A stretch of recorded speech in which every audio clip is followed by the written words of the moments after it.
할렐루야, 함께하는 교회 주일 예배, 오늘도 온라인으로 함께 하시는 우리 성도 여러분들을 환영하고 또 주님의 이름으로 축복합니다.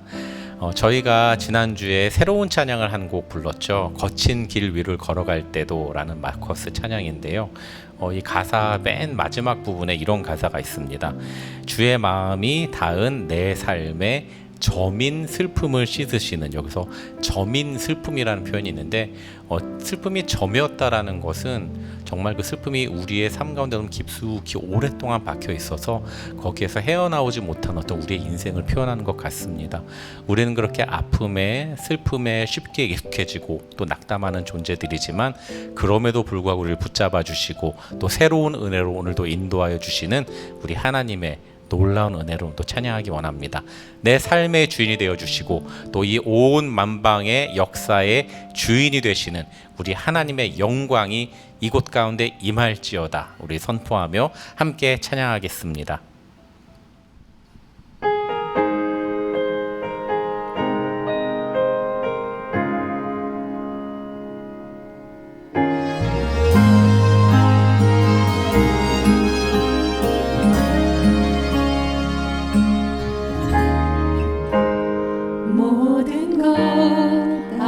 하시는 주님, 나의 맘의 연약함 보시고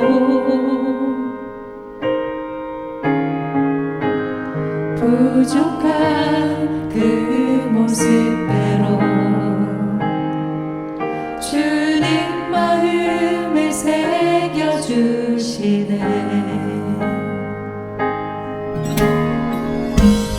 주님께 토로한 마음 하나하나 헤아려 주시니 그 마음 그 아픔들을 주님 손으로 품어주시네. 거친 길을 걸어갈 때도 험한 산이 앞을 막아도 빛 되신 주님의 두 손이 나를 붙드네.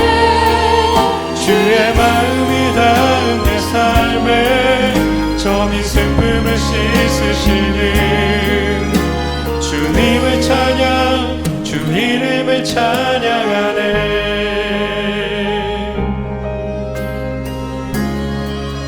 주님께 토로한 마음, 주님께 토로한 마음 하나하나 헤아려 주시니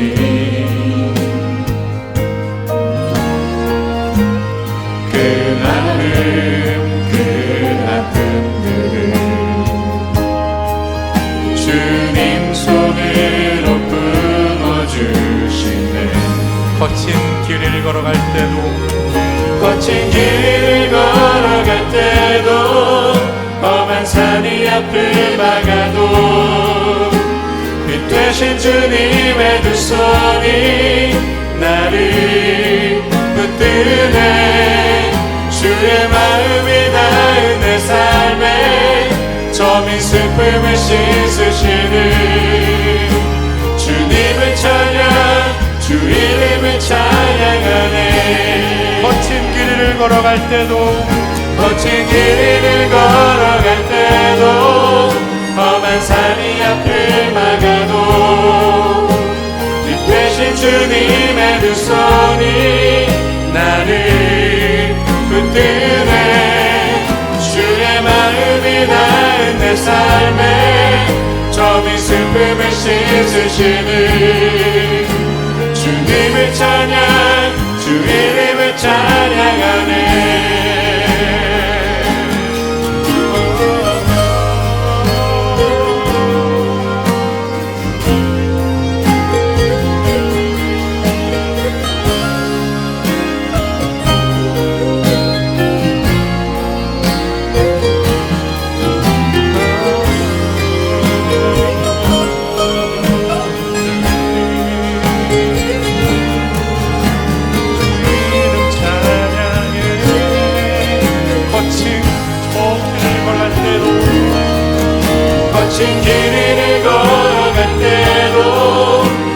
산이 앞을 막아도 빛 되신 주님의 두 손이 나를 붙드네.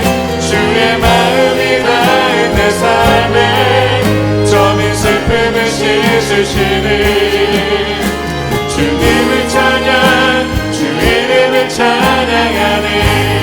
주님을 찬양, 주님을 찬양, 주 이름을 찬양하네.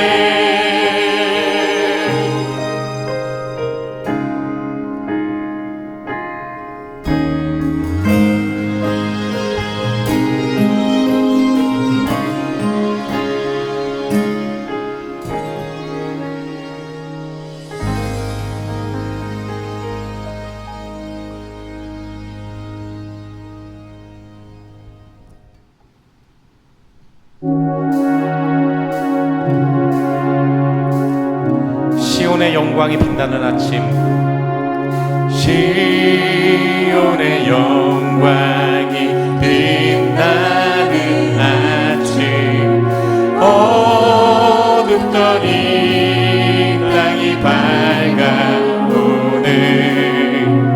슬픔과 애통이 기쁨이 되니 시온의 영광이 비춰오네.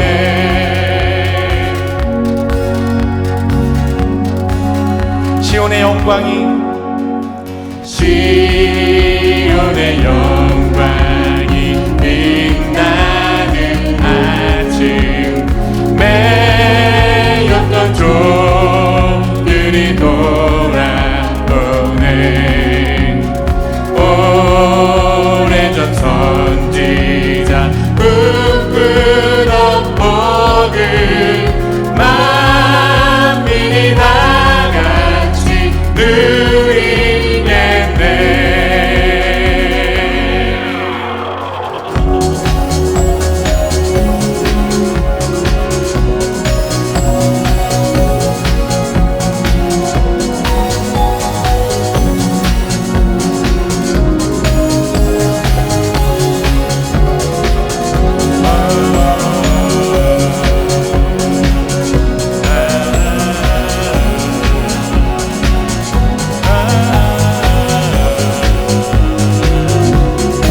광야에 화초가 피고, 보아라 광야에 화초가 피고, 말랐던 시냇물 흘러오네. 이 산과 저 산이 마주 쳐울려 주 예수는 종을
예수 우리 왕이여 이곳에 오셔서 보좌로 주여 임하사 찬양을 받아 주소서. 주님을 찬양하오니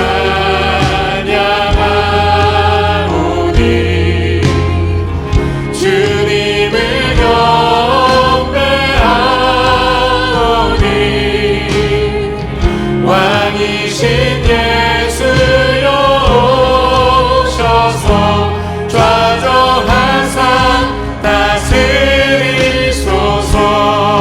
주님을 찬양합니다. 주님을 찬양하오니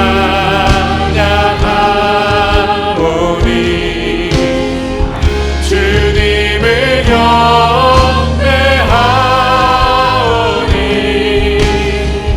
왕이신 예수여 오셔서 좌정하사 다스리소서.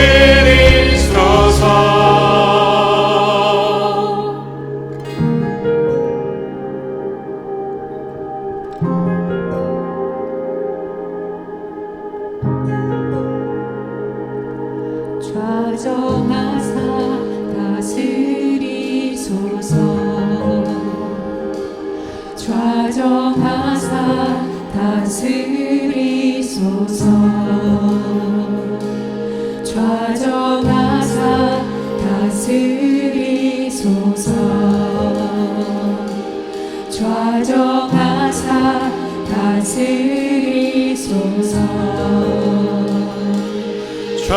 좌정하사 다스리소서. 좌정하사 다스리소서.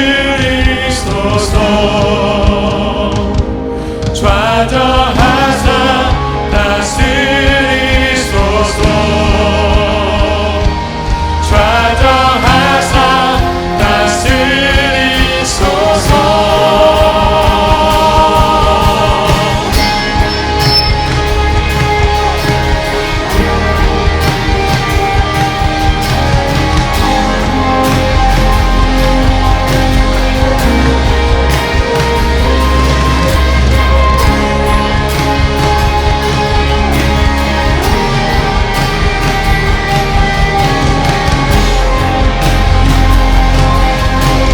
전심으로 찬양합니다.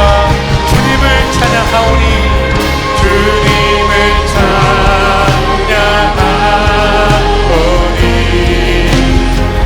주님을 경배하오니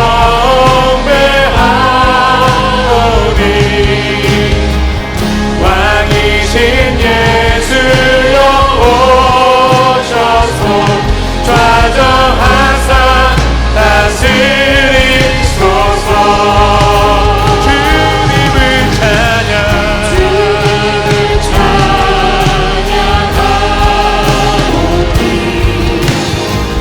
주님을 경배하오니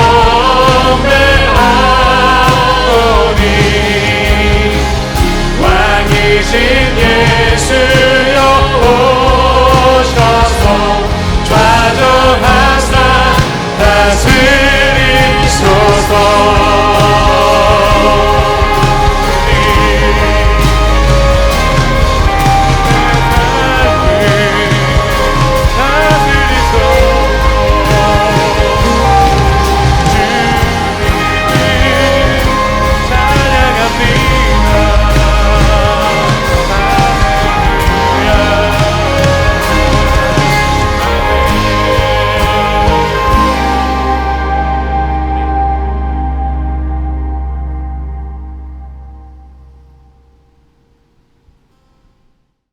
좋으신 하나님, 주님을 바라보며 예배합니다. 오늘도 주님을 바라보며 나아오는 우리들과 우리의 가정을 축복하여 주세요. 주님 앞에 우리의 허물과 부족함을 내려놓습니다. 자꾸 한눈을 팔고 내가 판단하고 내 맘대로 살려는 우리 죄성을 다시 주님 앞에 내려놓습니다. 우리의 깨어진 마음들을 주님의 긍휼과 자비로 다시 믿음 안에서 세워주시고 주님만이 주시는 평안과 세상을 향한 담대함으로 채워주세요. 예수 그리스도의 흘리신 보혈의 은혜가 우리의 자랑이요 소망입니다. 이 은혜를 바라보는 우리들을 오늘도 주님의 영으로 새롭게 하여 주세요. 이 시간 마음과 육체의 어려움, 또한 시험과 연단 가운데 있는 우리들을 보살펴 주시고 주님께서 주시는 힘으로 일어나도록 붙들어 주세요.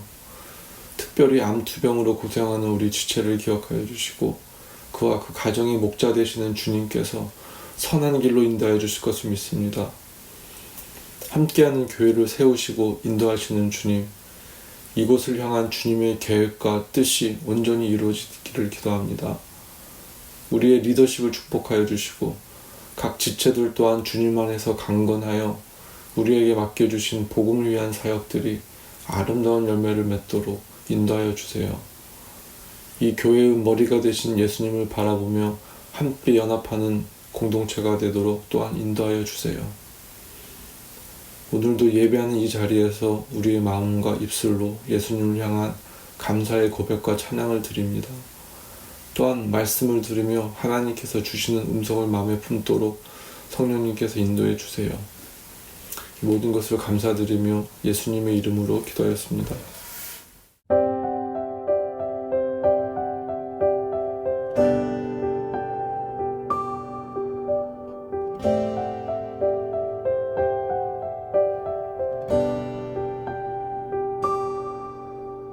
하늘에 계신 우리 아버지, 이름이 거룩히 여김을 받으시오며 나라가 임하옵시며 뜻이 하늘에서 이루어짐같이 땅에서도 이루어지이다. 오늘날 우리에게 일용할 양식을 주시고 우리가 우리에게 죄진 자를 용서함같이 우리의 죄를 사하여 주소서. 우리를 시험에 들게 하옵시고 다만 악에서 구하옵소서. 대개 나라와 권세 영광이 아버지께 있습니다.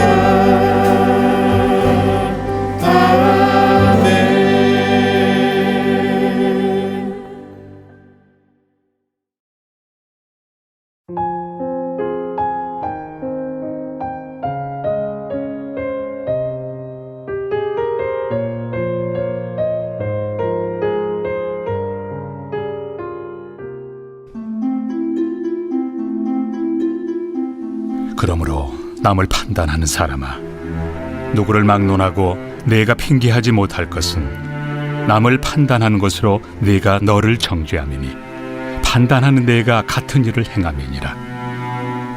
이런 일을 행하는 자에게 하나님의 심판이 진리대로 되는 줄 우리가 아노라. 이런 일을 행하는 자를 판단하고도 같은 일을 행하는 사람아, 내가 하나님의 심판을 피할 줄로 생각하느냐? 혹 내가 하나님의 인자심이 너를 인도하여 회개하게 하심을 알지 못하여 그의 인자심과 용납하심과 길이 참으심이 풍성함을 멸시하느냐? 다만 내 고집과 회개하지 아니한 마음을 따라 진노의 날, 곧 하나님의 의로우신 심판이 나타나는 그날에 임할 진노를 내게 쌓는도다.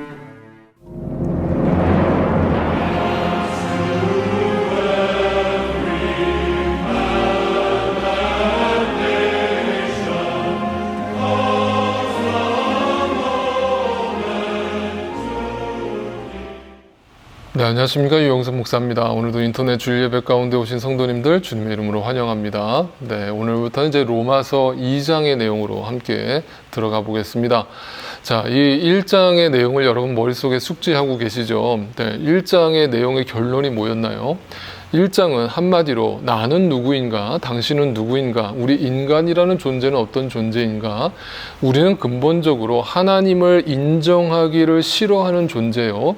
그래서 내 안에 육체적으로든 내 마음속으로든 수많은 죄를 지으면서 살아갈 수밖에 없는 절망적인 존재라고 1장에서 그렇게 결론을 내려놓고 있어요. 그래서 겉으로 선해 보이는 것조차도 근본적으로 온전한 선이 아니다라고 결론을 내리고 있는 것이에요.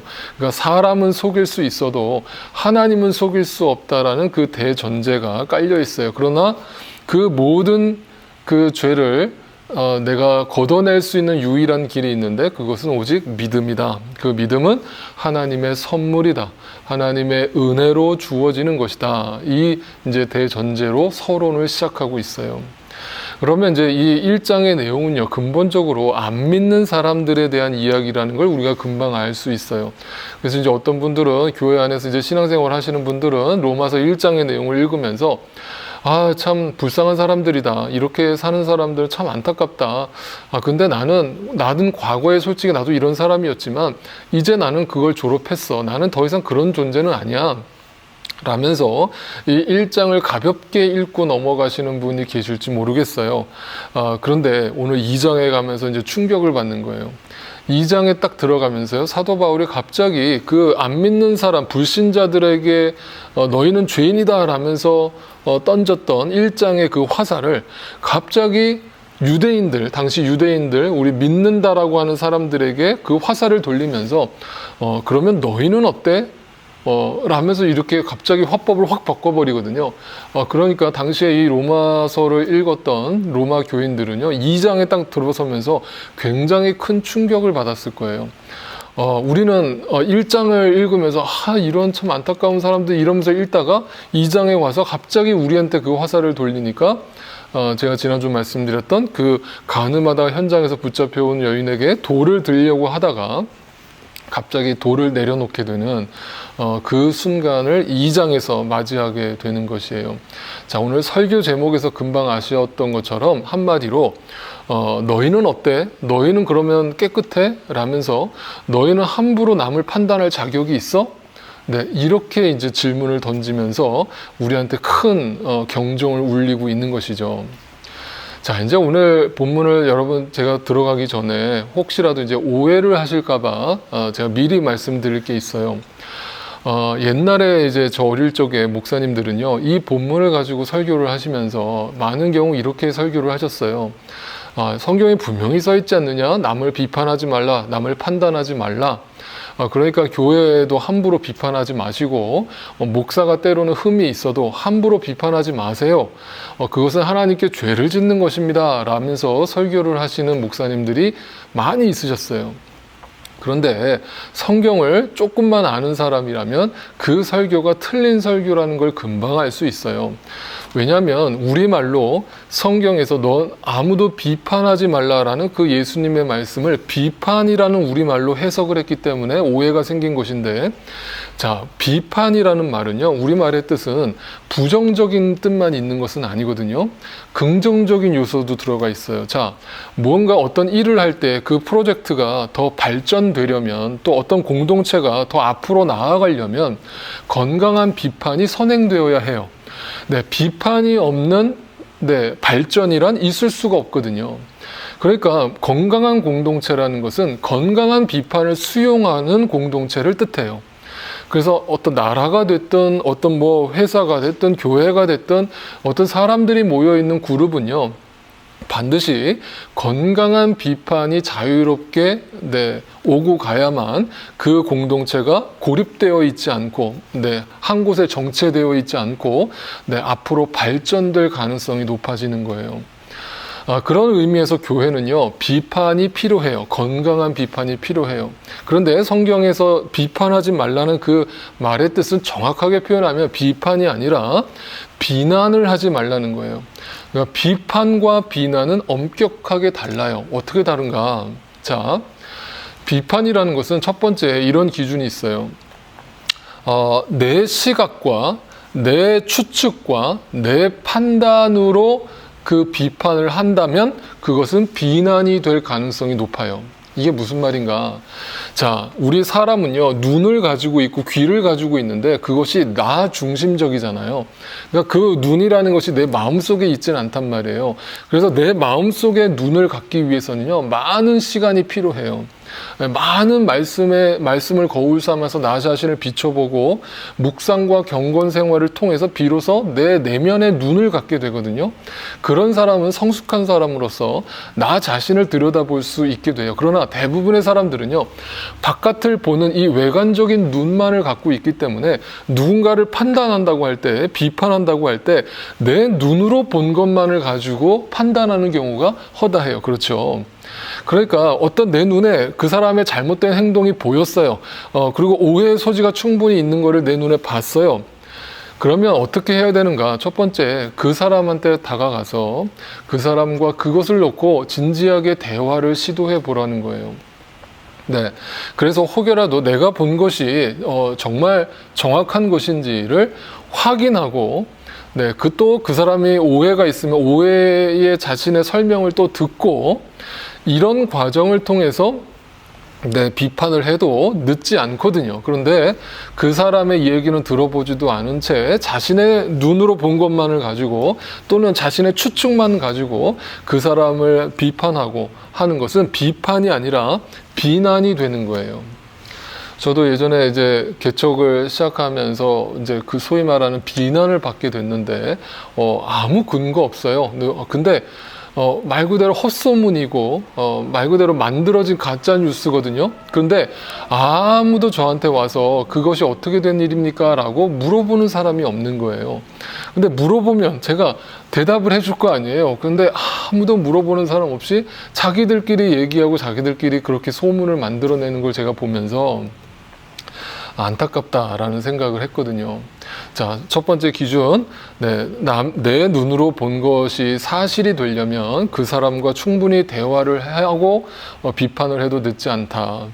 두 번째는요, 정확하게 논리적인 증거가 있어야 해요. 자, 어떤 증거, 이제 법정에서도 증거라는 걸 굉장히 중요하게 여기잖아요. 여러분, 신앙도 마찬가지예요. 자, 교회를 비판한다 또는 어떤 사람을 비판한다라고 할 때 내 생각으로 비판하는 것이 아니고요. 명확한 기준이 있어야 해요. 그 기준이 뭐냐면 말씀이에요. 그래서 말씀의 기준에 근거해서 그것이 잘못된 행동이었다고 할 때는 비판할 논리적 근거가 있는 것이죠. 그럴 때는 건강하게 그 사람을 살리기 위해서 긍정적인 마음으로 비판을 할 수 있겠죠. 쉽게 말하면 다윗이 하나님 앞에 죄를 졌을 때 나단 선지자가 하나님의 말씀으로 그에게 회개를 촉구하잖아요. 그러니까 쉽게 말하면 그건 비판이에요. 그러니까 회개를 촉구하는 거 비판이에요. 그것을 건강하게 받아들여서 다윗이 회개를 하게 된 거잖아요. 그러니까 그러한 비판이 필요하다. 그런데 이제 자기 생각으로, 자기의 판단으로 또는 어디서 주워 들은 얘기 가지고 그것이 잘못됐다라고 이야기하는 것은 비난이라는 거예요. 그런 비난을 하지 말라라고 성경은 명확하게 설명하고 있습니다. 자, 그렇다면 이제 오늘 본문으로 구체적으로 한번 들어가 볼게요. 그걸 어떻게 설명하고 있는가? 자, 오늘 본문 2장 1절 말씀을 함께 보겠습니다. 자, 그러므로라고 하는 접속사가 나왔어요. 자, 이런 접속사가 나오면 중요하다는 거 제가 여러 번 강조했어요. 그러니까 앞에 1장의 내용을 그대로 받고 그러면서 2장의 내용을 전개하고 있는 거예요. 그러니까 논리적으로 연결이 되는 부분이죠. 그러니까 1장의 내용이 뭐라고 그랬어요? 너희 안 믿는 사람들, 하나님을 마음에 인정하기를 싫어하는 사람들, 너희의 실체가 무엇인 줄 알고 있느냐? 라면서 그들의 실체를 적나라하게 고발하던 사도 바울이 2장으로 들어가면서 그러므로라는 단어를 쓰면서 그러므로 너희는 믿는 자들, 너희는 절대로 너희는 그러한 옛 습관, 옛 사람의 습관에 빠지지 말고 하나님의 방법, 하나님의 논리와 하나님의 기준으로 돌아서라 라는 뜻에서의 의미로 그러므로 라는 단어를 사용하고 있어요. 그러면서 계속 볼게요. 남을 심판하는 사람이요. 자, 남을 비난하는 사람이요, 남을 함부로 판단하는 사람이요, 그 사람과 충분히 대화해 보지도 않고 그 사람의 얘기를 들어보지도 않고 또는 성경적 근거도 가지고 있지 않은 채 자신의 생각으로 함부로 남을 판단하고 비난하는 사람이요. 이 말이 되겠죠. 그러면 잘 보세요. 이렇게 이야기하는 사람은요, 여기 성경에 근거한다면 어떤 나름대로 자기의 어떤 윤리적 기준을 갖고 있는 사람이겠죠. 그죠? 그걸 뭐라고 얘기하냐면 율법적 기준을 갖고 있는 거예요. 쉽게 말하면 예수님이 그토록 비난하셨던, 비판하셨던 바리새인들을 얘기하는 것이죠. 그러니까 유대인들 중에서도 특별히 하나님을 잘 믿는다라고 하는 사람들이 대체적으로 하는 행동이 뭐냐면 남을 함부로 판단하는 거예요. 그러니까 뭐예요? 1장의 내용을 읽으면서 참 불쌍한 사람들, 나는 이미 그거 졸업했는데 나는 더 이상 그런 죄인이 아닌데 너희는 어떻게 아직까지도 하나님을 안 믿을 수가 있니? 라면서 그 안 믿는 사람들을요, 무슨 저기 사람 취급도 안 하는 그런 시선들을 갖고 있는 분들이 있어요. 그래서 자기는 불신자하고는 전혀 교제도 안 하고요, 자기는 안 믿는 교회 안 다니는 사람하고는 교제도 안 할 거예요 라면서 이렇게 이야기하는 분들을 간혹 보는데, 네, 아주 무서운 얘기를 하고 있는 거예요. 본인이 얼마나 무서운 죄를 짓고 있는지를 모르고 있는 거예요. 자, 그래서 여러분 요거를요 잠깐 짚고 넘어갈게요. 예수님이 그 바리새인들, 남을 함부로 판단하고 심판하는 사람들을 향해서 이렇게 얘기하신 적이 있어요. 자, 누가복음 18장 9절을 말씀 보시면 스스로 의롭다고 확신하고, 잘 보세요. 스스로예요. 스스로. 누구도 자기를 의롭다고 추켜 세워준 적이 없어요. 그런데 스스로 의롭다라고 확신을 해요. 나는 다 알아. 나는 깨끗하고 나는 정직하고 나는 옳고 내 생각은 항상 옳아. 그러면서 남을 멸시하는 거예요. 막 인격적으로 모독하고 인격적으로 낮게 여기고 추하게 여기면서 몇몇 사람에게, 그런 사람들에게 예수님께서 비유로 말씀하시는 거예요. 뭐라고 얘기하시는가 보세요. 자, 유명한 이야기죠. 18장 10절에서 12절이에요. 두 사람이 기도하러 성전에 올라갔다. 한 사람은 바리새파 사람이고 또 다른 사람은 세리였다. 이게 세리라는 것에 대해서 모르시는 분들을 위해서 간단하게 말씀드리면, 당시에 세리라고 하는 직업은 사람들한테 가장 욕을 먹는 죄인 중에 죄인이었죠. 네, 쉽게 말하면 매국노 같은, 나라를 팔아먹은 자들이란 말이에요.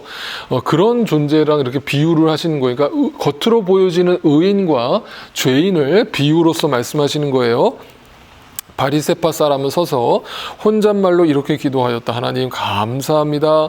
나는 남의 것을 빼앗은 자나 불의한 자나 간음한 자와 같은 다른 사람들과 같지 않으며 더구나 이 세리와는 같지 않습니다. 나는 일회에 2번씩 금식하고 내 모든 소득의 11조를 하나님께 바칩니다. 라면서 기도를 시작하는 거예요. 그런데 그 다음 구절 13절에 그런데 세리는 죄인이잖아요. 멀찍이 서서, 그러니까 성전에 들어가지도 못하고 멀찍이 성전을 바라보면서 하늘을 우러러볼 염두도 내지 못하고, 그러니까 뭐예요? 이 사람의 마음은 뭐예요? 죄책감에 시달려 있는 거잖아요. 그러니까 남들이 자기를 죄인이라고 부르는 거 이전에 내 안에 기본적으로 양심이라는 게 있어서 내 자신이 떳떳하지 못하고 부끄러운 짓을 하고 있다는 걸 본인이 아는 거예요. 그러니까 남들이 판단하기 전에 여러분 그 사람이 스스로 알아요. 그죠? 그러니까 길게 남의 잘못을, 허물을 들춰낼 필요가 없어요. 그거는 다 잔소리가 되는 것이고 다 그냥 비난이 돼버리고 마는 거예요. 이미 내가 얘기하기 전에 그 사람이 뭘 스스로 잘못하고 있는지를 이미 다 알거든요. 그러니까 이 세리는요, 멀찍이 서서 하나님의 전에 가까이 가지도 못하는 마음으로, 부끄러운 마음으로 하나님 앞에 감히, 내가 어떻게 하나님 앞에 감히 갈까, 나갈까, 이런 마음이에요. 이렇게 기도를 해요. 가슴을 치며, 아, 하나님, 이 죄인에게 자비를 베풀어 주십시오. 그러니까 이제 우리가 로마서의 기준으로 본다면 이제 이 세리는 로마서 1장의 고백을 하고 있는 거예요. 로마서 1장에서 내가 얼마나 하나님을 인정하기를 싫어하고 얼마나 내가 많은 죄를 짓고 살아왔는지를 하나님 앞에 진실되게 고백하는 거예요. 그러니까 회개의 기도를 드리잖아요.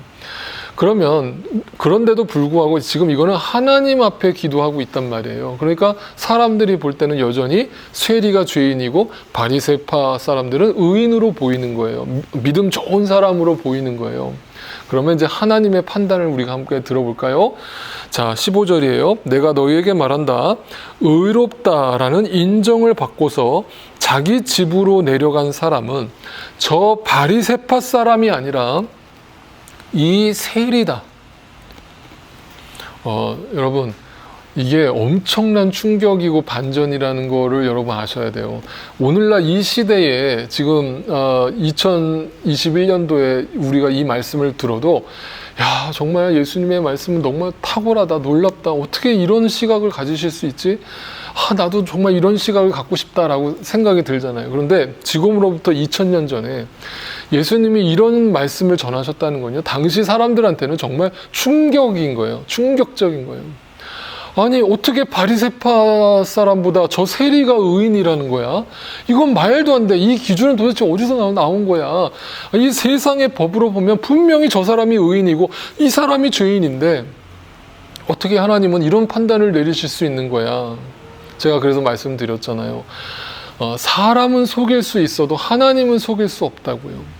그러니까 저 사람이 의인이냐 죄인이냐 우리가 판단하지 말라는 게 뭐냐면 하나님의 생각은 우리의 생각과 다르다는 거. 왜? 하나님은 우리는 그 사람의 마음속을 다 들여다보지 못하지만 하나님은 그 사람의 마음을 다 알고 계신단 말이에요. 그러니까 저 사람이 양의 탈을 쓰고 겉으로만 착한 척, 겉으로만 거룩한 척을 하고 있는 사람인지 아니면 정말 속으로 진정으로 자신의 죄를 뉘우치면서 하나님 앞에 자신은 죄인입니다 하고 엎드리는 그 은혜를 구하고 자비를 구하는 진정한 의인인지를 하나님은 아신다는 거예요. 그러니까 우리가 함부로 이 사람 저 사람 판단할 수 없다라는 얘기를 하는 거예요. 그래서 여러분, 우리가 절대로 비판은 할 수 있지만 여러분 비난이나 심판의 자리에 여러분 서시지 마세요. 그거는 절대로 우리 몫이 아니에요. 우리의 판단이 옳지 않기 때문이에요. 자, 오늘 본문으로 다시 돌아올게요. 다시 2장 1절을 보세요. 그러므로 남을 심판하는 사람이여 그대가 누구이든지 죄가 없다고 변명할 수 없습니다. 그러니까 당신이 믿는 사람이든 안 믿는 사람이든 죄가 없다라고 말한다라면 당신은 거짓말을 하고 있는 것입니다. 그대는 남을 심판하는 일로 결국 자기를 정죄하는 셈입니다. 이게 굉장히 무서운 말이에요. 그러면서 그 뒤에 말은 뭐라고 얘기해요? 남을 심판하는 그대도 똑같은 일을 하고 있는 거예요. 그러니까 그것으로 이미 당신은 죄를 짓고 있는 것이에요. 여러분 참 우리 주변에 보면요, 참 그 남 얘기하기 좋아하시는 분들이 참 많잖아요. 그죠? 또 그거를 일종의 쾌락으로 삼고 뒤에서 남 험담하고 뒷담화하면서 그걸로 뭐 위로를 삼는, 위안을 삼는 건지 모르겠지만 아무튼 나름대로 쾌락으로 생각하는 사람들이 있는 것 같아요.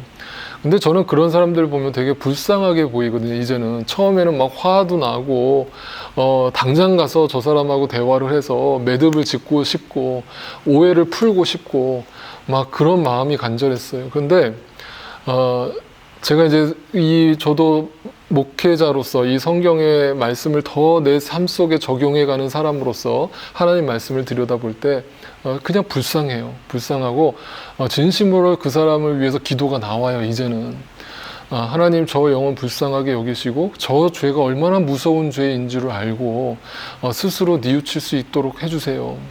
그리고 건강한 비판을 할 수 있는 사람이 되게 해주세요. 하나님의 말씀을 알게 하시고 하나님의 말씀은 사랑이 근거되어 있다는 것도 알게 해주세요. 그래서 이제 그런 마음으로 기도를 하게 되는데 분명히 하나님의 시간이 있겠죠. 그 하나님의 시간을 놓고 기도할 수밖에 없는 거예요. 여러분, 제가 이제 소위 말하는 목회자이기 때문에 예수 잘 믿는다는 자기 나름대로 믿음이 좋다는 사람들하고도 많이 교제를 나눠봤을 거 아니에요. 지금까지 살아오면서 정말 수많은 장로님들을 배워왔고 또 수많은 권사님들, 집사님들, 성도님들을 만나왔어요. 그런데 정말 안타까운 것은 그 중에서 이 부분에 있어서 남을 함부로 판단하고 함부로 정죄하고 남 얘기 쉽게 하는 그런 분들이 훨씬 더 많다라는 것을 제가 눈으로 봐왔기 때문에 또 제 자신도 그랬었기 때문에 이 말씀을 보면서 정말 이것은 우리 믿는 자들이 정말 조심해야 될 부분이고 우리가 하나님 앞에서 말씀을 알면 알수록 말씀을 여러분이 공부하면 공부할수록 성경의 지식이 늘어가면 늘어갈수록 더더군다나 여러분 침묵해야 된다. 함부로 얘기하면 안 된다. 라는 것을 제가 다시 한번 저 자신도 깨닫게 되고 여러분도 그걸 깊이 깨달으실 수 있기를 바라요. 그래서 여러분 말보다는 기도가 선행될 수 있기를 바라고 그 기도가 쌓였을 때 그 사람과 진솔한 대화를 통해서 말씀에 근거한 건강한 비판을 할 수 있는 저와 여러분이 되실 수 있기를 진심으로 바랍니다. 자, 그렇다면 우리가 이렇게 남을 함부로 판단하고 비난하지 말아야 될 이유가 또 한 가지 있는데 오늘 본문에서 뭐라고 설명하는가 볼게요. 자, 4절을 보세요. 아니면 하나님께서 인자하심을 베푸셔서 그대를 인도하여 회개하게 하신다는 것을 알지 못하고 오히려 하나님의 풍성하신 인자하심과 너그러우심과 오래 참으심을 업신 여기는 것이기 때문입니다. 뭐가요? 내가 남을 함부로 판단하는 것이요, 두 가지 이유에서 잘못됐다는 거예요. 첫 번째는 너는 누구니? 라는 거잖아요. 그러면 너는 정말 깨끗하니?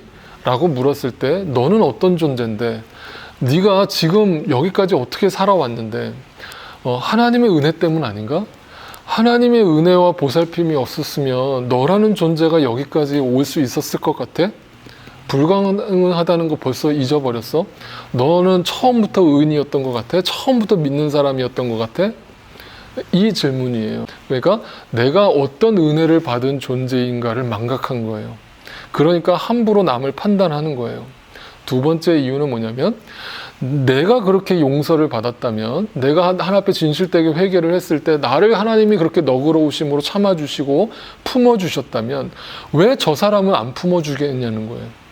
그 시선이에요. 그러니까 내가 구원받았고 내가 용서받았다면 하나님 저 사람도 살리실 수 있고 하나님 저 사람도 품어주시고 변화시켜 주실 거라는 걸 저는 믿어요.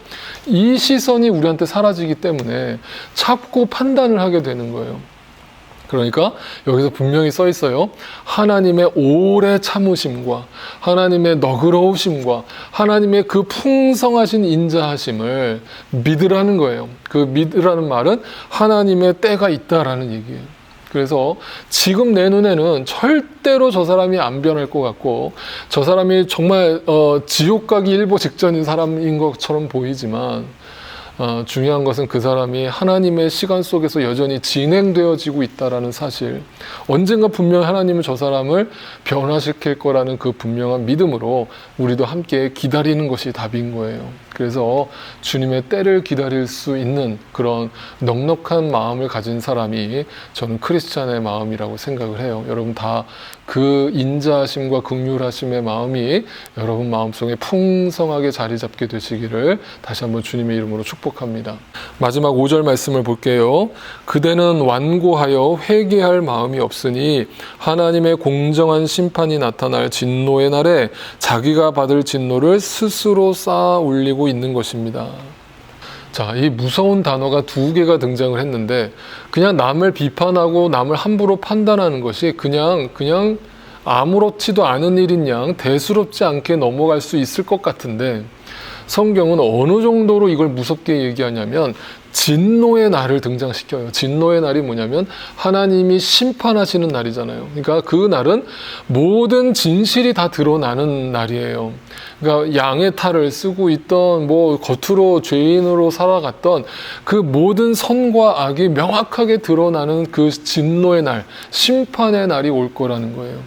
그날이 다가온다라는 걸 우리가 믿는다면 그날에 내가 남을 판단함으로 하나님의 진노를 쌓고 있다라는 거예요. 이 쌓고 있다라는 헬라어가 어느 단어에서 사용되는 단어냐면 우리가 흔히 돈을 저축한다, 보물을 쌓는다라고 표현할 때 쓰는 단어거든요. 그러니까 이거는 그냥 아무렇지나 않게 그냥 막 갖다 쌓는 그런 쌓는 걸 얘기하는 게 아니라요.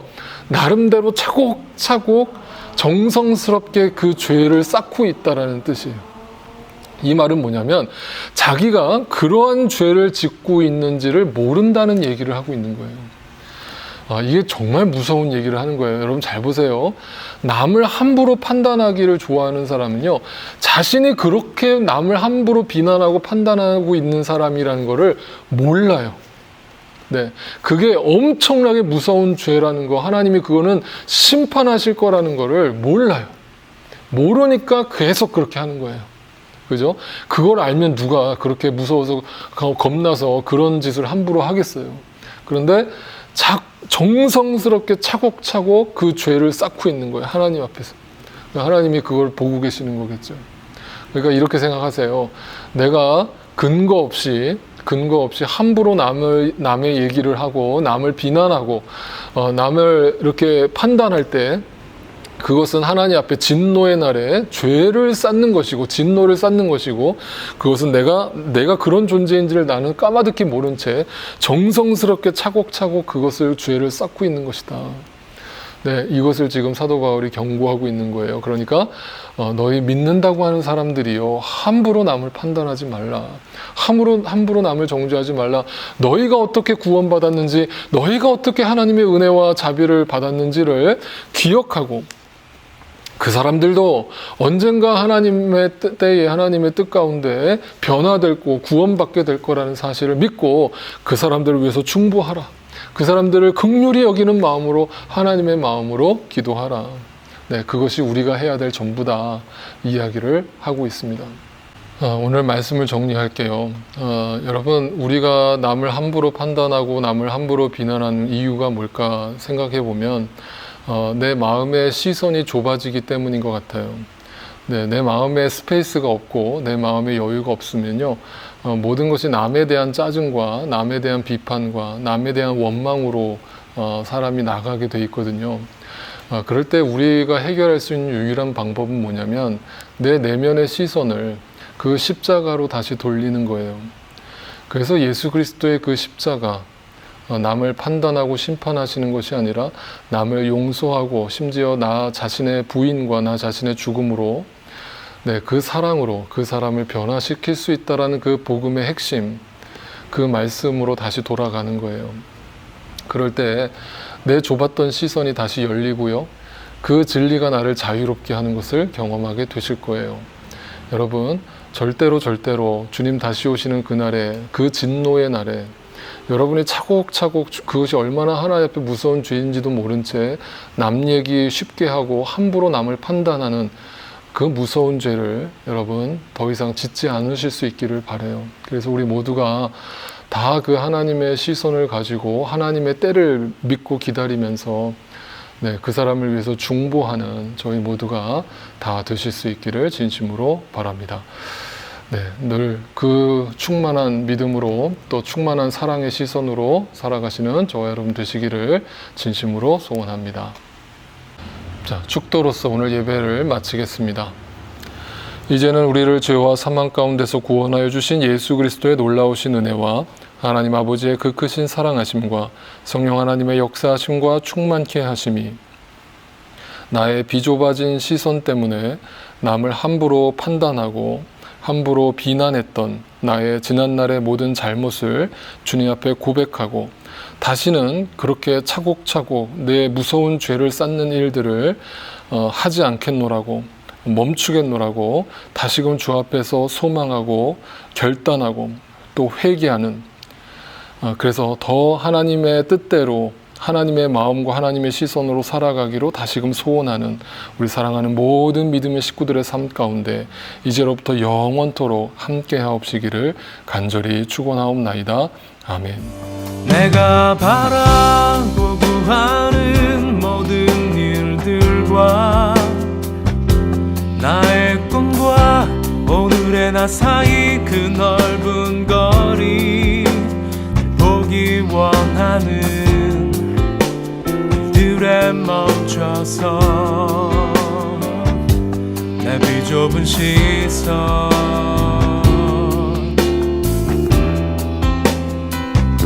그 진리로 날 비출 때 자유케 되죠. 가슴 가득 갈보리 언덕 위 십자가 거기서 만나는 거기서 들리는 참된 능력의 길